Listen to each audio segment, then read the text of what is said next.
One of the things you learn when you're engaged in apologetics is you just got to be ready for anything. Isn't that right? Yeah. And I want to begin by that because I wrote the little title for this first presentation this time called Every Brief Encounter, which maybe you wonder what on earth is behind that. I want to start there and tell you a couple of stories. Okay? Back in 1975, which is a long time ago, long before some of you were born, I was a young rebel. You know, young rebel. I'm an old rebel now. And I was a young rebel, and I was in our town. Easter is one of those times for a celebration, you know. Christians celebrate one way, non-Christians celebrate other ways. And I went to a town in the North Coast with a lot of motorcycle friends just to have a celebration. Our whole purpose was to get drunk and have a whole wild time for the weekend, you know. That's it.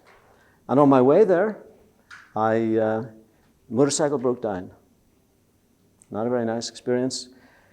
You know, your motorcycle's the next thing to your life, and your girlfriend is on the other side of that if you have one. Your motorcycle is there, and I still have a motorcycle in my house. It sits in the house. It's part of the family, and my wife is very happy to have it there. She really is, actually. She's okay with this. We're married 37 years. So she wouldn't have been happy the first year. But, so that's, your motorcycle breaks down, you're really angry, and I have to come to this little town, and I try to find my friends. I couldn't find any of my friends. There are hundreds and hundreds of people come for the Easter sort of weekend. And I'm walking up the street, and a young man steps out in front of me, and he asked me a question. He said, "Can I ask you a question?" And I was, you know, when you're really angry, you sort of say, "Whatever you want, you know, you can do whatever you..." And maybe if I had been in a different mood, I would have said no, but I said, "Whatever." And he said, "Are you a Christian?"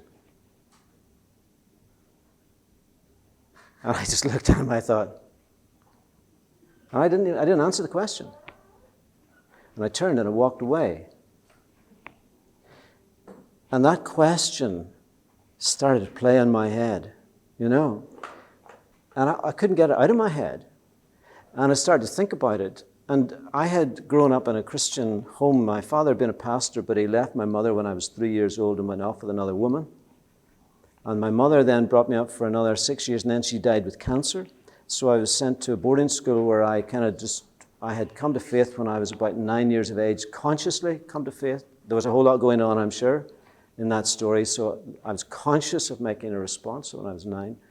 And then I kind of lost my way. It all unraveled. I was sent to a boarding school, which was a very unpleasant place, boys' boarding school. And I just sunk into the world of what it was, just to survive. And so here I find myself being asked this question. It took no more than 20 seconds. It was the briefest of encounters, but it changed my life. For the next 4 months, I wrestled with that question and the other issues that would flow out of it. And I fought, and I ended up shouting at God. I used to work. I was working, and I was doing studies in agriculture, and I used to have to go and work on this very large farm, and there were big hen houses full of thousands of hens, and the noise inside was, you know, if you can imagine all the hens, and I could go in there and shout. Nobody would hear me. And I used to shout at God and say, "Would you leave me alone? Would you get out of my life? Would you stop this? This is so miserable." And I had lots of questions, and I would fight with those questions in my head, but I had nobody to ask them. And so in the end of it all, I kind of went through a process that finally led me to this sort of, well, I tell you what, I'll give in to you. You know, it's not the way you kind of understand your Christian faith later on. But that's how I understood it then. I said, "I'll give in to you, whatever it means." I said, "I don't know what this means." I didn't possess a Bible. I had none of the usual things going or surrounding my life. All I knew was that God was there. He was very real. He was encountering with me, and I was talking to him, and I said, "I will give in to you now." I don't know what that means. And the story from then on is another story, but we can talk about that maybe later or sometime if you're interested. But the important thing for me was that all began with the briefest of encounters. That young man has no idea that he stepped out that day and asked me that question, what would happen? And here's a strange thing. Well, not so strange. I have been the pastor in the church 100 yards from that very spot for the last 26 years.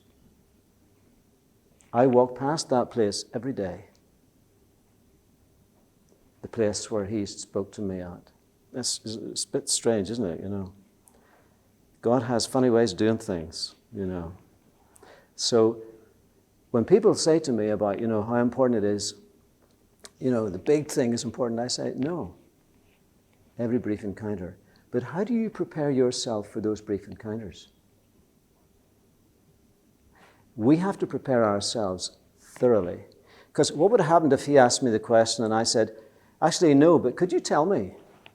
What does that mean, that word you're using? Because people today don't even know what the word Christian means. Would he have been able to follow up that question? I don't know. With an explanation that made sense to me.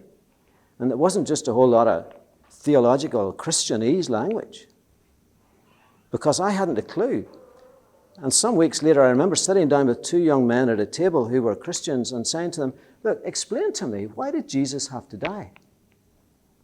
Because, why could Paul have not died, or Peter, or some of these other people in the Bible? Why was it Jesus? And they tried to make some sense, and I walked away from the table no wiser.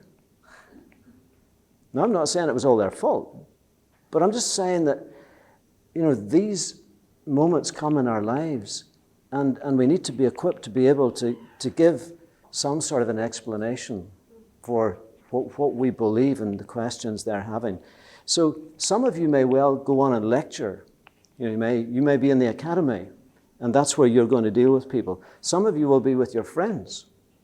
Some of you will be with students. Some of you will be with work colleagues. Some of you will be with, in social settings, just sitting around having coffee with people. But in all of those situations, you will have your vocation as a Christian apologist, because everybody is called to be a Christian apologist. You can call it an evangelist, a persuasive evangelist, you can call it a personal evangelist, whatever you want to call it. But at the end of the day, everybody should really have a kind of an apologetic toolkit from which they can draw resources to be able to help people with their questions. So that's what I'm hoping, that this week that you get a little bit of progress on that journey. And if you're not maybe even on that journey, that you get excited about it. I'll tell you another story. I'm not going to tell you loads of stories today, although you'd most certainly enjoy that and not learn much. But just 2 weeks ago, I'd been listening to podcasts, and where I live is a very nice place for walking, so I do a lot of walking. And I walk to work, and where my study is, and I was listening, and this lady was doing a series called Where Are You Going?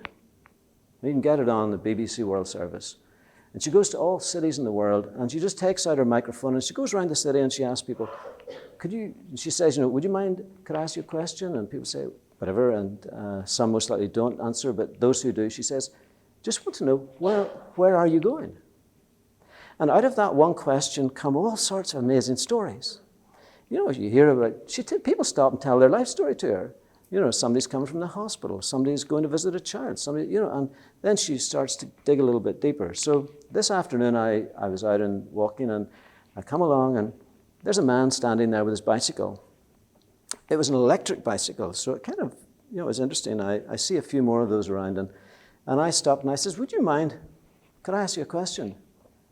And he said, no, sure. And people where I live are sometimes chilled out because it's a kind of holiday area, it's seaside resort, so they kind of, And he's sort of, it's not in the middle of Belfast, commuters, don't want to know where I'm going, I'm in a hurry. So I said, could you tell me, where are you going? Oh, he said, I've come from somewhere over here and I'm going there. And then I said, how far are you going to go today? He said, well, I can do up to 40 miles. And then the battery runs out. And then I have to use my own power. I said, okay. And then we chatted a little while about just a few things. And then, and I said, what brought you to this area? I said, have you been here all your life? No. He said, I was the very first person to be employed in a big French factory, Michelin, near about 30 miles away. My number was 001 in the record. Said, that's quite something. I said, yeah, wow, because they employed thousands of people, And then he started telling me more about his life, and I said, so you came here to retire? Yes, he said, my first wife died, and then I married again, and my second wife lived for 3 years and a day. said, okay. And then I asked the question, how do you make sense of that? And then he says, well, that's a hard question. How do you make sense of that? How do you I ask him that. I have to repeat the question for you.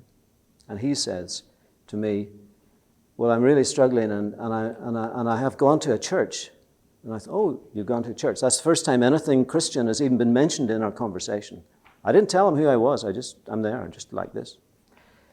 And we have a little conversation about how he's been trying to make sense of it through going to the church. And I don't say, and now would you like to become a Christian or anything like that. I try to help him understand. I've been wrestling with those questions too. I have some answers, but I have lots more questions. And then before we finish, because you kind of know whenever conversations come and, you've gone as far, he says, my name is Desi Parr. I didn't ask him his name. He said, my name is Desi Parr. I said, well, my name is John. And I'm the pastor just across there, just 100 yards down there in that church, I said. And I said, do you know, we could hang out together anytime. He's in his 80s. And we went away as friends. But it all began with the briefest encounter. Where are you going? And all I want to say is that you will meet thousands of people in your life. And you will enter into an adventure with those people if you just can stop and maybe ask one question. Yours might be different. But it is an adventure. It's so exciting. Really it is. I love this. I could spend all day on the street with people and talking and engaging with them because it's so exciting.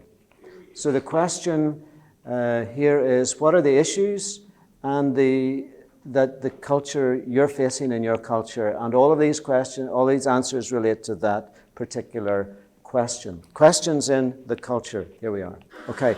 In Sweden, Northern European, gender issues. If you can't read my writing, volunteers are very happy to do this here. Some people are great at writing on the board. Anybody want to do that? Anybody want to write on the board? No, I'm a great believer. Well, just for this time, but after this, that's me. Okay, gender issues. Now, and in that umbrella, we're going to take transgender, LGBT, X, Q, all the rest of it, and all those issues. Okay. Another group, any issue? Problem of evil. Okay.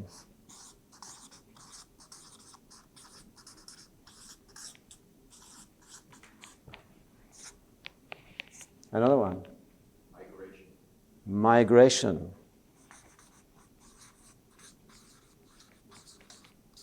Okay, sin in the church. Yeah, sorry, I missed the first word. Yeah, okay. And so it's a bit like, pedophilia among priests and things like that. Yeah, moral issues, moral failures in the church. Yeah, in the church. As in institution. Relationships in general.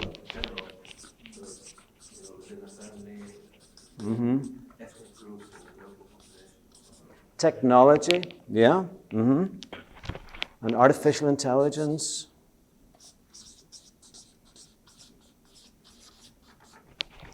Etc. Okay. The existence of God.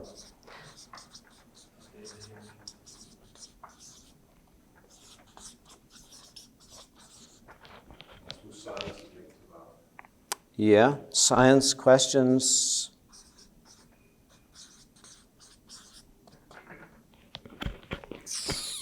Okay, I'll tell you what, we'll hold it there. Can I ask you, which seemed to be for you, how many would say this is the biggest one at the moment? Right. And how many would sort of think this is the biggest talking subject, gender? How many for all the whole issues of sexuality, gender, and all of that? Okay. Now, can I ask, how many of our churches are addressing the subject of sexuality, gender, and all of those issues? Some of our churches are addressing that. No, it's not. I wanted to answer 0. Oh, sorry, it's not. Okay. Okay, so in some cases, yes. In some cases, not. So in other words, we reckon there's an issue here on that, people, and there's reasons why people are not. Okay, it's complicated.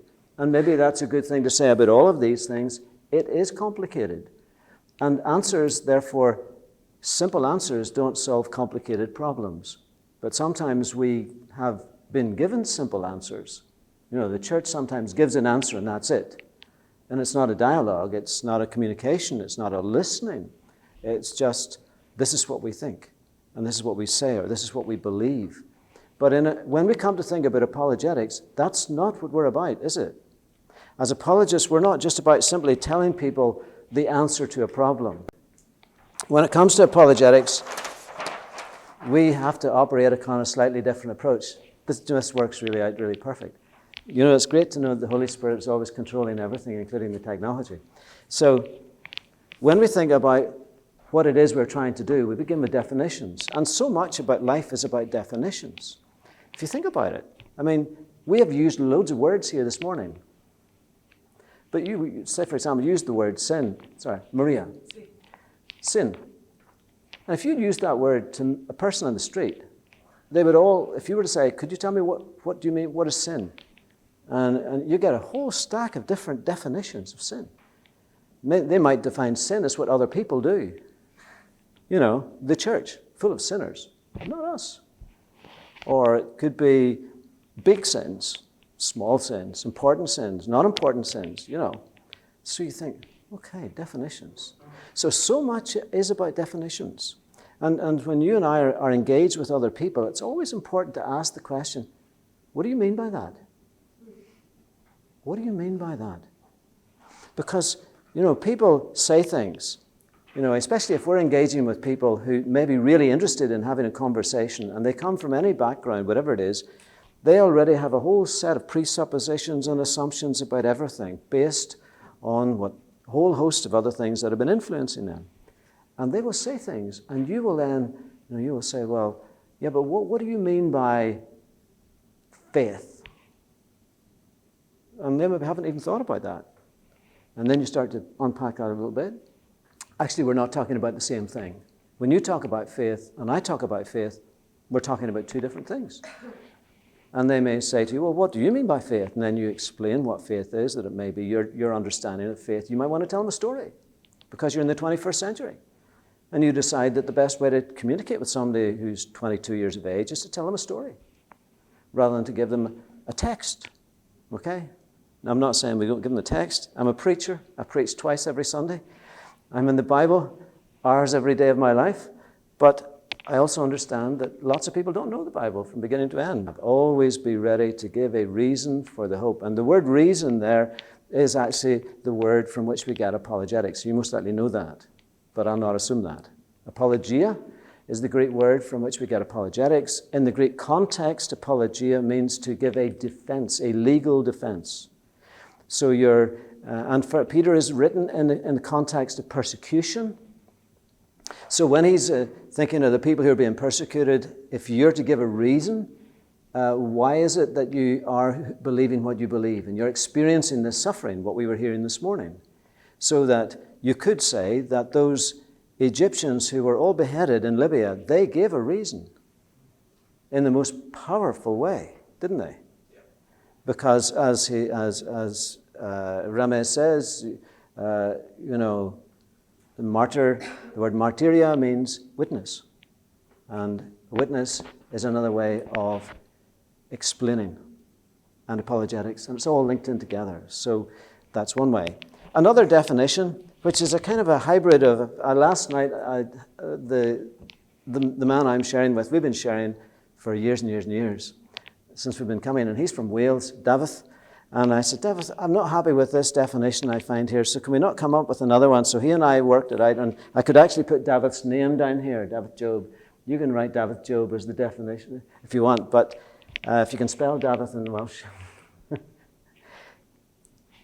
Christian apologetics places before the world a winsome or a warm-hearted embodiment of the Christian faith for the willing. That is, people who want to hear it. A credible appeal to and this is important, it is to the heart and the mind. we're not just about trying to give intellectual answers to people. Francis Schaeffer said, if you don't know who Francis Schaeffer is, you will learn about him later in the week because Bruce Little is coming to talk about Francis Schaeffer and C.S. Lewis, to just introduce you to 20th century apologists and their literature. But he said that one of the most powerful apologetics is the apologetics of love. You know, a lot of people say, I cannot hear what you say because of what you do, which brings us to the question that you said, Maria. The people are talking about the sin in the church.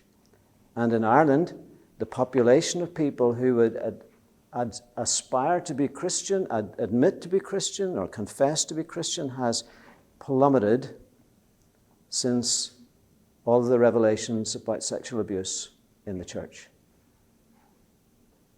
It is the biggest effect in the 20th century in Ireland in the church. And Ireland was the first country who voted and who legally adopted same-sex marriage. Catholic Ireland, 97% Catholic country, voted for same-sex marriage, and within a very short time has also voted for abortion. Amazing. And I think it's all a reaction against the church as they see sin in the church. So, this idea of it having heart and mind, it has to be, people have to know and feel that we love them, as well as that we have a fairly robust response and answer to the big questions that we had on the previous page there. So, when we start to think about this then, how do we then put that into some sort of, how do we put that into, what time do we finish? Do we finish? We go to 11:30, don't we? Yes, we go to 11:30, that's all right. Yeah, that's okay, just a little shout there. That's okay. David did say to me this morning, John, you've far too much stuff. He said, I remember my first time coming to ELF and I had so much material I didn't know whether I was coming or going. So if you think we're going too fast, stop me, all right? Stop me. Are we okay? Okay. So when we think about translating a definition into action, you know, because definitions are good for focusing the mind, aren't they? Helping us to really think, what is this I'm really trying to do? I'm trying to take this truth, I'm trying to place it before the world, but I'm trying to do it in a number of ways. So we think about it as defending, commending, and translating. And those words I get from Alistair McGrath. You'll get lots of books, and you'll get lots of references, but this is a helpful little book by Alistair McGrath, Mere Apologetics, taken obviously from the C.S. Lewis idea of mere Christianity, idea of being a simple. Mere in C.S. Lewis's mind was something very simple, the basic. And it's the mere as the basic, as the essential. And he talks about, he uses these three words when he talks about apologetics. We are defending. And the whole idea of apologia, sometimes it is in the culture, the Christian faith is under attack. So marriage is under attack. What we believe about moral issues is under attack. The sanctity of life. Issues of even what we believe about the big questions like the origin of the universe, or what is a human being, even what does it mean to be human?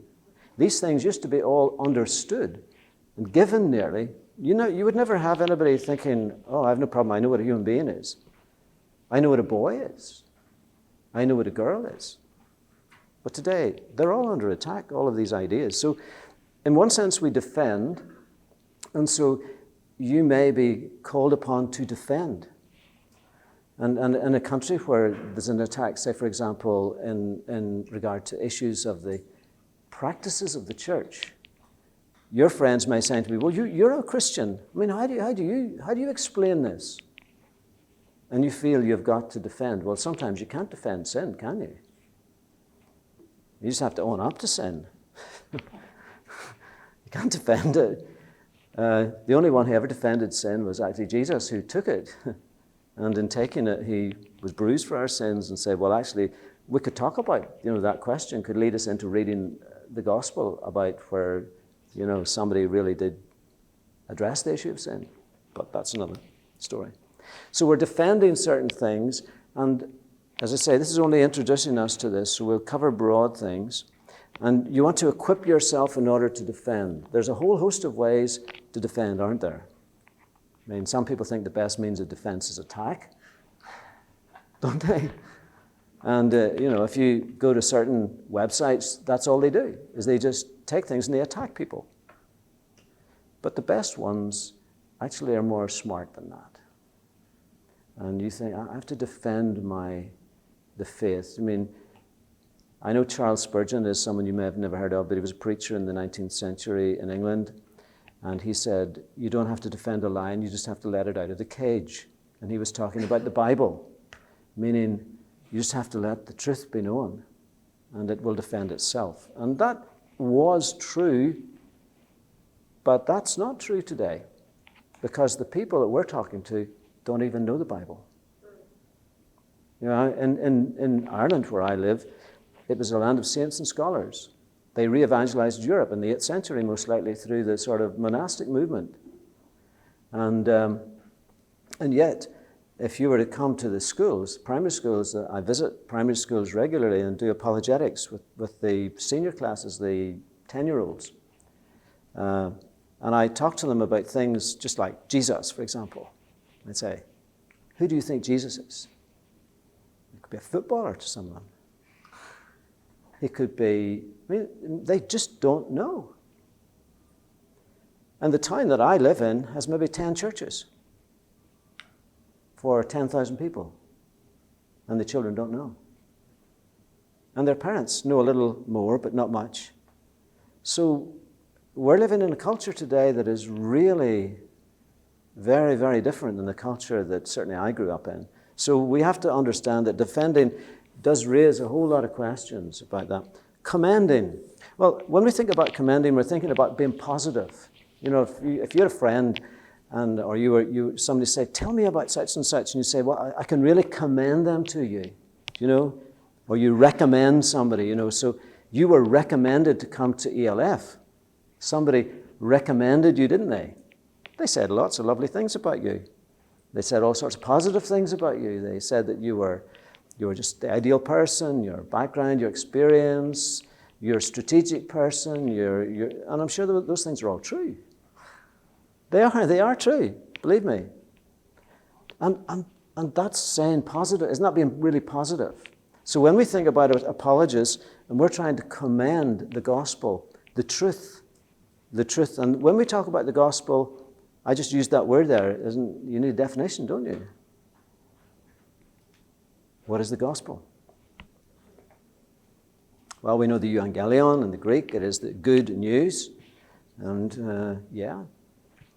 So the question was, what is the gospel? And how we try to translate it into the 21st century.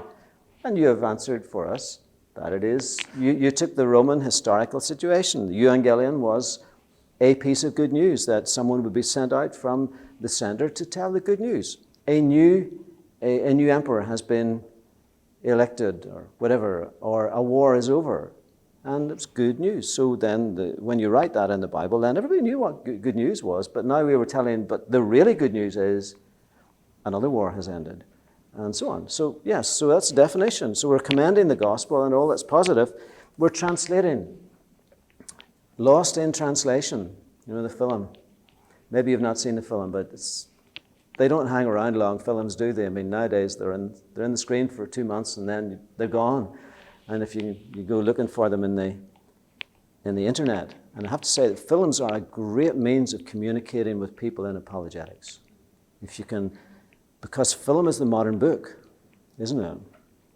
People don't read so much, but they do watch films or box sets of film of things or series. And the script writers are the new high priests, I think, around. They put all those values and beliefs and ideas into the script. They're translating, but we need to translate truth for people, don't we? And translation is making it understandable. That's all translation is. I mean, I give a per translation of French into English there. a little bit, but I'm trying to make it understandable, and that's what translation is. So this is our task. So you say, I want to be an apologist. I want to learn how to defend the Christian faith. I want to learn how to commend the Christian faith, and I want to learn how to translate the Christian faith. And you already know how to do that in some measure, I'm sure. We've all been trying to do this in different ways, and we can talk about that over the week and how we're doing well and how we're struggling in different times. Better in one way, less in another. But we're all doing that, but we can all grow in that. We can really develop in that. And I, in my life, I'd have to say, I think I've grown more in the last 10 years. But when you meet people like Desi Parr on the street, you learn more sometimes than when you read a book. It's as you engage with people, you come away from that and you say, I really struggled to get an answer. I didn't know where I was. But then you do go back to the book then. And you wrestle and you work at it and you develop and you think and you pray and you come back. And the next time you meet another person, you're able to help them a little bit better. And eventually you hone those skills that God has given you. And every one of us has got particular skills. Yours may be slightly different, and your context where God has put you. And that's what you've got to do is don't try to be somebody else. Don't try to be C.S. Lewis or Ravi Zacharias or Michael Ramsden or Amy R. Ewing or any of these amazing people who do amazing things. I'll let you into a secret. When it was mentioned there that I used to be in charge of a very, very big conference where 5,000 people come every day to this conference. It runs over 7 days. It takes a year to organize. We invite speakers from all around the world to come. So I sat down with some of the speakers, who write the books. And some of the speakers could not have a conversation with you about a normal thing. Do you know what I mean? They have a gift. They can write, they can study, they're scholars, they can communicate. But when they step off the stage, and they come into my home, and they sit down with my children, they don't know how to talk about football or about fun or whatever. They're really socially awkward, some of them, but that's okay. Do you know what I mean? That's fine. God hasn't called them to be socially engaging with my children. He's called them to do those other things. And that's great. And we thank God for them. We pray for them and we benefit from them. So all I'm saying is sometimes we look at people like that and we think, oh, if I could be like that. Now, don't assume that they're all socially awkward or anything like that. They're not. But some are. We're all on a spectrum, all of us, somewhere, including myself. My wife will tell you where I'm on the spectrum. So I'm just encouraging you to believe that you are who you are and your gifts are what they are. Be encouraged that, you can do this. And you already are doing it.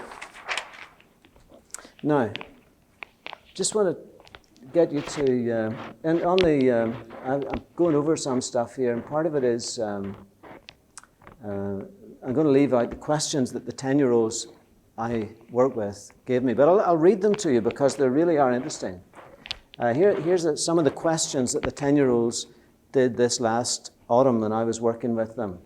Life's big questions as they understood them were, one, where will the future lead to? Why do some things seem unfair? Why are we here only to die? How do we understand why we respond to things? Why we behave the way we do, for example? Why did God create man and woman? What is it like when you die? Why is there so much disagreement in the world? What does it mean to be alive? 10-year-olds. That's their questions.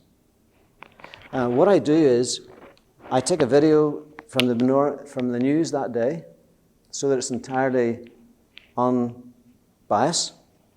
I go into whatever country you're from, there'll be your news station. I just take a video from that day, BBC video. I say, let's watch it and tell me what questions do you think it raises in your mind. And then they start coming out with all the questions. We just put them into groups like we've done there a few minutes and say, what are the questions you get? And those are questions from 10-year-olds. And they don't have Bibles. They don't go to church. But you notice how every one of those questions is something to do with the gospel. So what Maria is saying, and it's really helpful, that's a very good point, that what she is saying is, rather than simply saying, what's your question, here's the answer, what's your question, now let's try and figure out what the answer is. And because of the situation in our school system, I don't really get the freedom to preach and say, here's the whole truth. And I have to do that. So they raise these questions, and then I put them straight back to them, and I say, so you have to figure it out. And then at the very end, I say, let me give you a little help. And a little help here. We do a series on key truth, because if they don't have the tools about truth, they find it hard to know how to come to the question. And what you and I may well have to do in terms of commending the gospel is you may have to actually sit down first with a friend and say, do you know what you believe yourself? Right? This is counterintuitive to Christians. But you're saying to them, do you know what you believe? And they may say, I think I do. And then you might say, well, about what? And at that point, you may be able to say, well, let's start with a worldview, all right? And a worldview has 4 main questions. And it's a wonderful tool for you and I to help people. Questions. So what are the 4 main points in a worldview? Origin. Another one from somebody else. Destination. There's the 2 endpoints. The meaning of life. Okay, yeah, we'll not. That'll be in here, but it's not the key one. If you're, there's 2 more in the middle. Purpose. Well, maybe, but not entirely. It's in there, but Or human value. well, we start out with origin. Okay, and what happens then? Things go wrong. So we started with an origin, where it begins, if there's a beginning, etc. Why has everything gone so badly wrong? Yeah, well, of course, we're not going to say sin yet, but we're just going to say this is a worldview that everybody has. Origin, why are we here rather than not here, for example? Why is there something rather than nothing? Why are things going so badly wrong? Number 2. Thirdly, if things are badly wrong, what's the third question? Solution. How to fix it, absolutely. How do you put it right? And the last one was, where's it all going to? Okay? Those are the 4 questions of a worldview.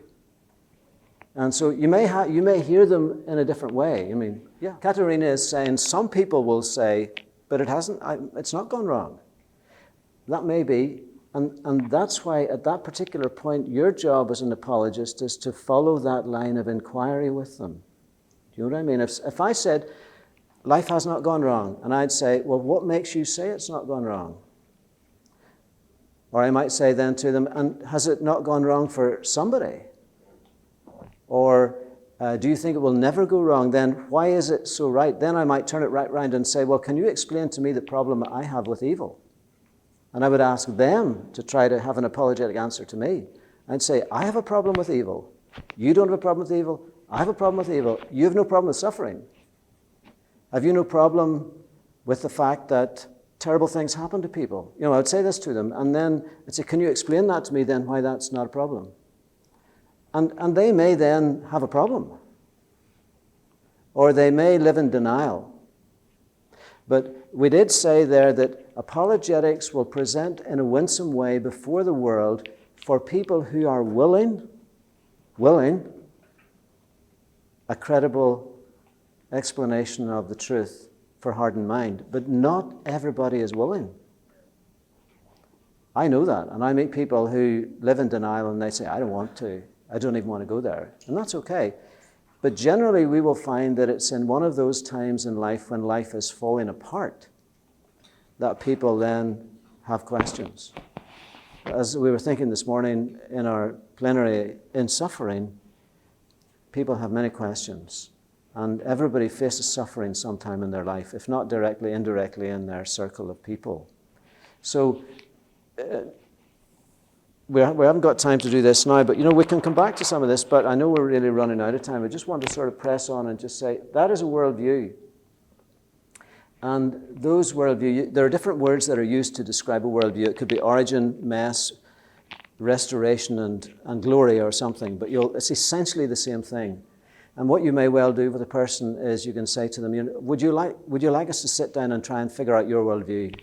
I've got a little methodology that helps you work out what your worldview is.